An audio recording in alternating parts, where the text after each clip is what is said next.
Hey, everybody. Two men in a Bible here. That's Hi, Jeff. two men, one Bible. And we have one guest with us today as well on a very, very big topic for North Dakota. And yes, folks, we are going to dare to venture into the CO2 topic. If you guys out it's there... 100% CO2 in our air now. You know, we gotta really worry about this, and it's very. I noticed concerning. that when I came here the today. Only thing that you can breathe now, folks, is CO2. I was out there breathing, and I thought, wow, there's way too much CO2 in the air I just right now. really noticed the difference. I had a big problem with that. But truthfully, folks, Joel and I, well, by the way, I'm Jeff. I'm Joel. And we are the two men in a Bible. And today we are with a man who deserves not just one award, but two. He was the House of Representatives at one time. So he gets the House of Representatives award for the kind of thing that he's doing now as a senator in North Dakota. Awesome. His name is Jeff Magrum. I am almost positive most everybody has heard of Jeff Magrum, but now this radio station is now a 100-mile radius. So Jason, does that include Bismarck, by the way? We are actually just north of Bismarck. We end right at Wilton is where our reception down is. to Wilton, and then over to Williston. We're at Ross, which is about halfway. Okay. Yeah, and halfway to Williston, and then close to Devil's Lake. Devil's Lake? Yes. Wow. And into Canada. So we're blowing the windows out in Mohall and up at the border, up at the Peace Gardens. A friend of ours even told us about a week ago. He said he was up. I think it was 4th of July weekend. Okay. He was up, and he was probably 30, 40 miles past the border into Canada by the time he started to lose reception. So what's our call numbers? So we are 88.1 KFLK FM. We are the flock. Okay. Awesome. So it's a great Christian radio, and this is a big move for Joel and I to be for the first time. And our first guest, we're definitely honored to have Jeff Magrum. Let's dive right into the CO2 issue because we got lots to talk about. And Jeff, welcome. Yeah, thanks, guys. Jeff, you're too kind with your words. I would say you were the legislator of the year the last two sessions. Honored to serve with you. You inspire me, and iron sharpens iron. So, amen. I'm surrounded with good people, good Christians. I think Joel Heidkamp agrees with you. Actually, I think and Joel, and not two Joels in a row. That's pretty awesome. well, Joel Heidkamp, I think he does agree with Jeff on this issue, doesn't he? On the CO2 issue? He does. I think so. Well, he definitely didn't oppose it, and he asked me to be on about it, about the issue. Yeah, so. I'm going to send you a link of that show. That was that's incredible. Wonderful to hear. It was incredible. Well, okay. First of all, Joel Hilden and Jeff are probably going to handle this the most. But Joel, you made an interesting comment about why. And I want to ask both of you, but why is CO2 considered bad by the... I'll let Jeff. Okay, Jeff, let's start with the kind of the hoax side of CO2. There might be a lot of people in our listening audience that don't even really understand what we're talking about. What are they talking about when they say CO2 is bad and they want to bury it in North Dakota soil? Why is that bad? Well, first of all, the whole deal is it's based on a religion. And I mean, there's a lot of people that worship the earth, but they have come up with this control mechanism, which is a hoax. It's a boondoggle. It's not real. It's science fiction, so I'll just a quick background here. I got really involved with this 3 years ago when Summit Carbon Solutions, which is the majority investor is the Chinese Communist Party through their Silk Road Fund, came into my district and proposed this pipeline. It's a 24-inch pipeline. It runs about 1,200 pounds pressure. They call it supercritical because it takes a gas, compresses it into a liquid. And when it expels it, it turns back into a gas. But it's very, very dangerous when it's compressed. But CO2 is not dangerous. It's plant food. And so the misnomer is that CO2 is warming the earth, which is total fiction. If you really think about it scientifically, CO2 is heavier than air, so it goes down to the ground, and that's why the plants can access it readily, and so it does not go up into the atmosphere to create what they call a greenhouse. It's not a greenhouse Okay, gas. So Wow, I didn't just even know that's a that lie before. right there in thank you. itself. Yeah. Just to clarify, Jeff, then, so you mentioned Summit Carbon or Summit something. Carbon That's the solutions. company.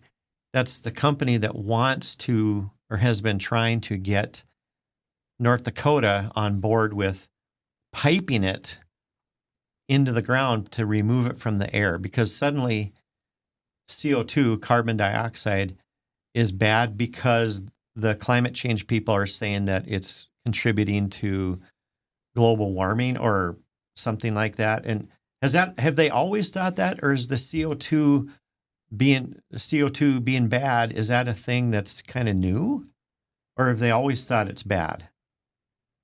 Well, it's a control mechanism. It's a whole new money system. It's Okay. It's a whole new way to control the people through what they call the carbon credit score. And so you'll be scored on your lifestyle as far as whether you use an internal combustion engine, if you burn firewood for heat for your house, if you have campfire at your campsite, you'll have to get a permit and pay a tax. I mean, it's a way to get rid of the cattlemen, because they're saying that they want, and they've already implemented a CO2 tax over in Denmark or Holland.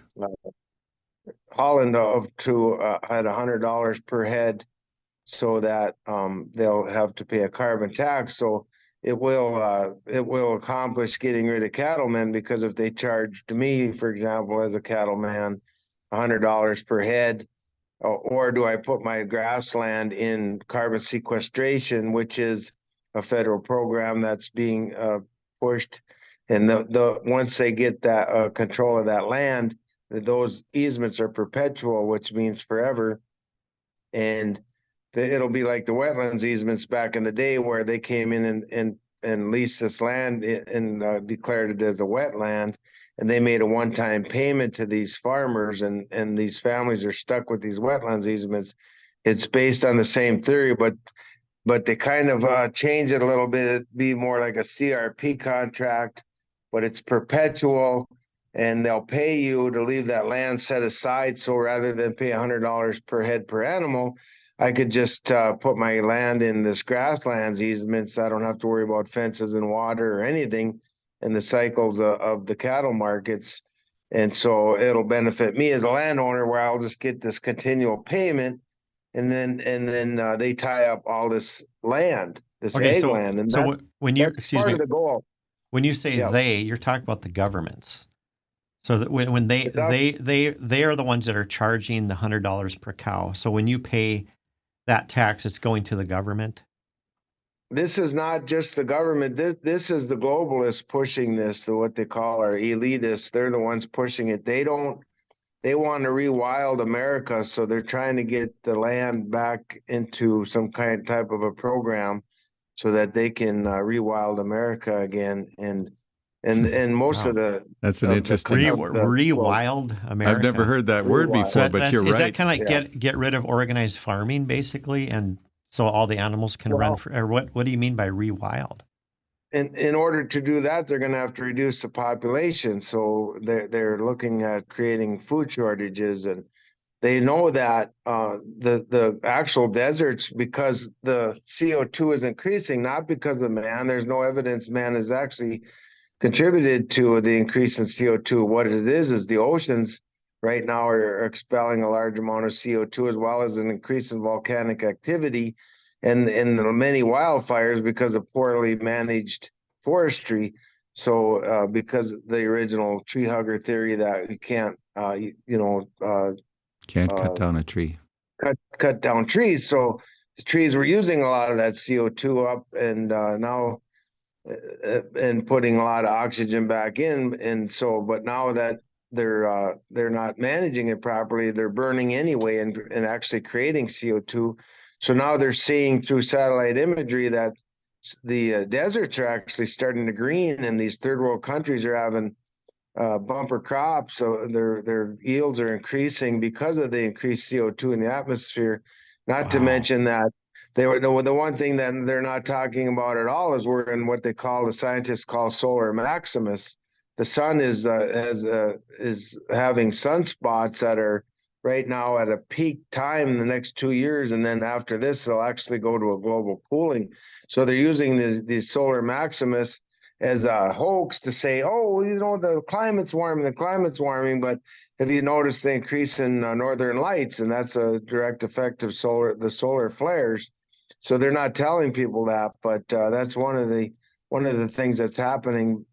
And so this whole CO2 is a way to really lock down the people. And if you don't cooperate when they go to the digital money system, they'll just shut down your bank account. You'll have to, it's a way to control everybody's lifestyle. It's even now they came out with this CO2 friendly cookie. Even, I mean, you'll have to buy CO2 friendly foods, and then that way they can Okay. control the foods that people buy. And And that's it's tied. a whole So system. there is a connection to the digital currency that's coming down the pipe too. Then, but Yeah. that's why this issue is not a small thing. Digital currency controls your money 100%. You can't buy or sell then unless they let you buy or sell. So it's pretty scary. Well, that makes sense because your card or your chip would be connected with a computer, Yep. as opposed to green cash, which Yep. they can't. Green cash, If they you can't have control you. $1,000 in your pocket, they can't Control tell you how much or where you're going to spend it. Right. But digital currency, They can shut it down if they want to. Or they can say, interesting, you can't purchase this item. You cannot purchase because this that's not item. a CO2 friendly. That's correct. Okay, so let's bring this to North Dakota, Jeff.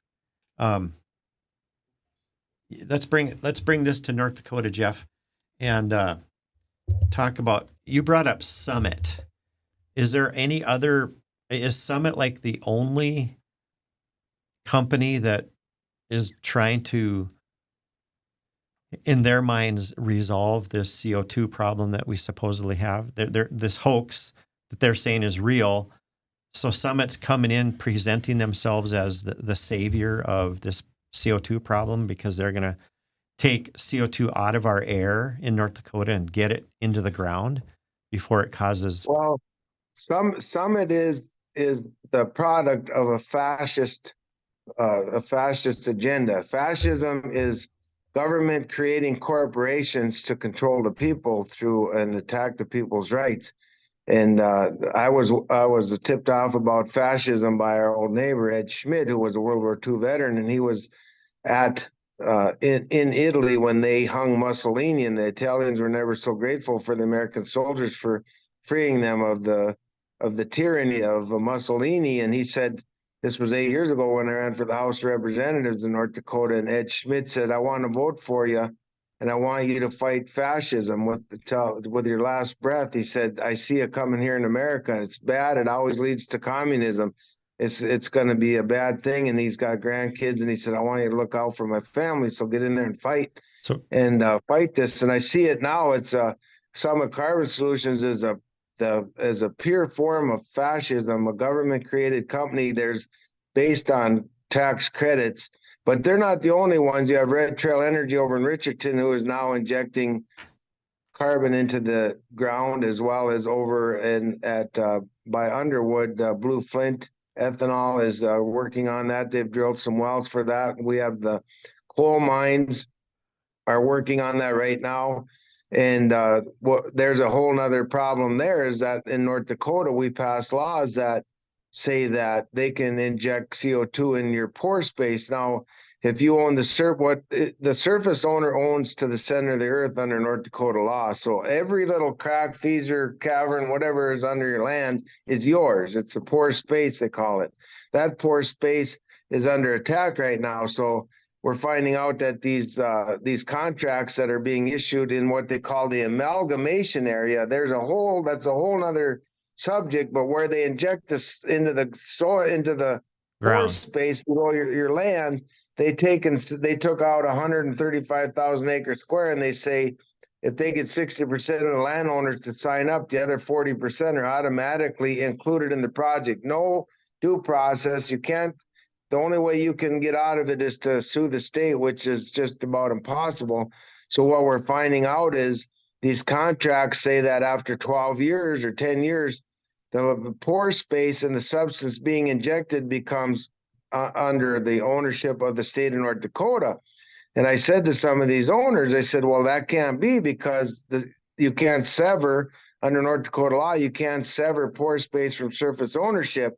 So I had the legislative council do the research on the laws, and sure as heck, the state of North Dakota is actually assuming ownership of the surface of all these landowners without compensation.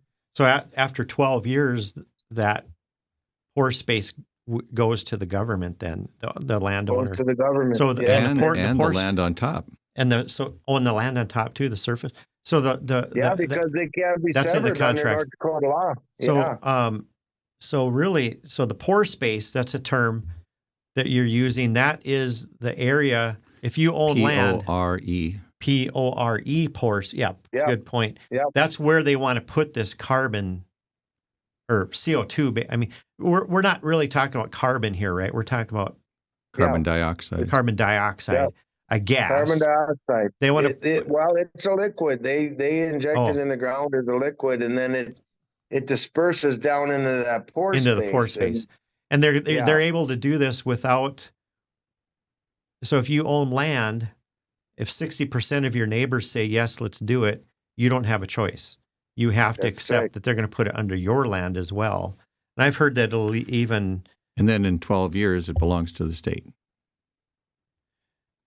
Wow. That's some I think creative. The contracts they say 10 years, and the federal program pays for 12 years. They pay $85 per metric ton of carbon dioxide injected in the ground. So and then they give the landowners 2.5 cents per metric ton. So why are lawmakers, and we're lawmakers, but why are a lot of our colleagues going for this? Because you brought up fascism.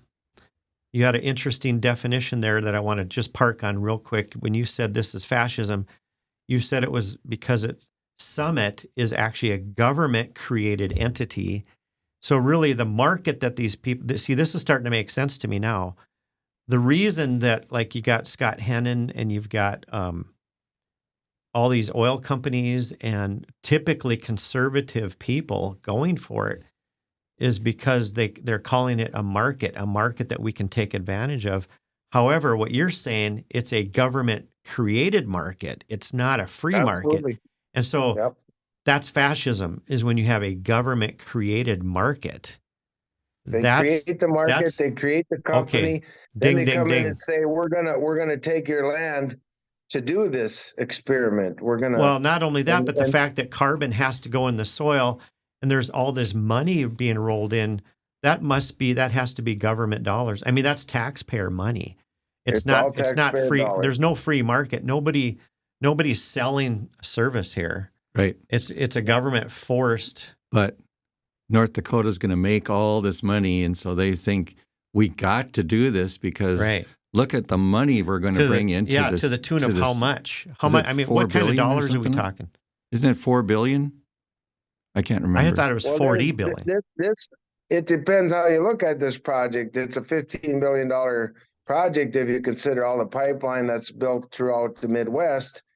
And so it depends how, and then I don't know how many dollars are being invested in the amalgamation area over there by Beulah, but there's no money really going to the state and in the end, the state taxpayers assume responsibility for this carbon dioxide stored underground, which can never be pulled out and reused. It actually, according to the geologists I've talked to, it becomes carbonic acid when it mixes with the moisture down there and turns into a rock.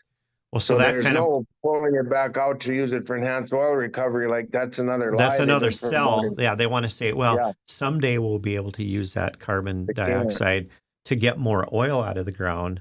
But you're talking to geologists that are saying no, because that carbon dioxide, that's a nice theory, but it actually gets turned into carbonic acid and Yeah, it it's turns useless. to carbonic acid and it intermingles with the rock and the salt formations and whatever's down there, and it actually solidifies. It So can't be how can pulled out.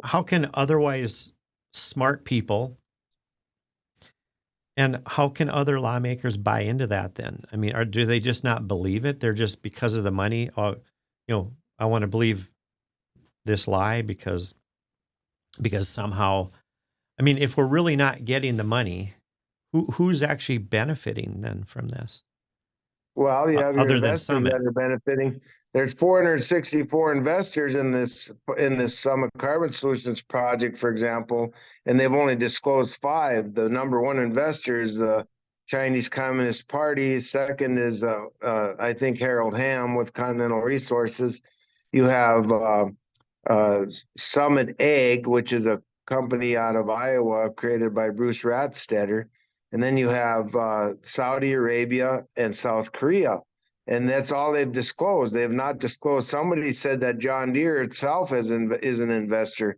But out of 464 investors, we don't know if Bergham's invested, Hovind. We don't know any of the top politicians are invested in it. We do know that Julie Federchek, the Public Service Commissioner, has recused herself from ruling on the pipeline because she does have land in the amalgamation area, and she is projected to profit handsomely on that. So the oil companies, will get something. She should not just be recusing herself. She should remove herself as public commissioner.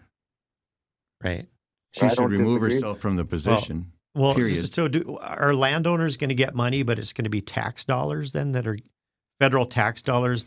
So when they if Summit comes in and makes a deal with a landowner, obviously there's money promised. If you let us put carbon dioxide in your pore space, you will get so much money per year or whatever. Is that money coming from the federal government then? Well, it is in the end, but Summit Carbon Solutions is paying $1,100 a rod, which comes to about 60. I guess I don't remember the math on that. $60 or $70 a foot for the pipeline. It's a one-time payment, and then as far as the where they're disposing in the amalgamation field or disposal field, they're paying 2.5 cents per metric ton, but they're collecting $85 per metric Summit ton. Is. And so where's Summit? From the federal government? That? From the federal government. Okay, so the federal government's paying Summit. Tax credits are redeemable for real money. They're not it's like some of the credits, like for windmills and stuff, they put a windmill up and then they get a credit that they use against some other project that they have that's actually making a profit to nullify any federal taxes.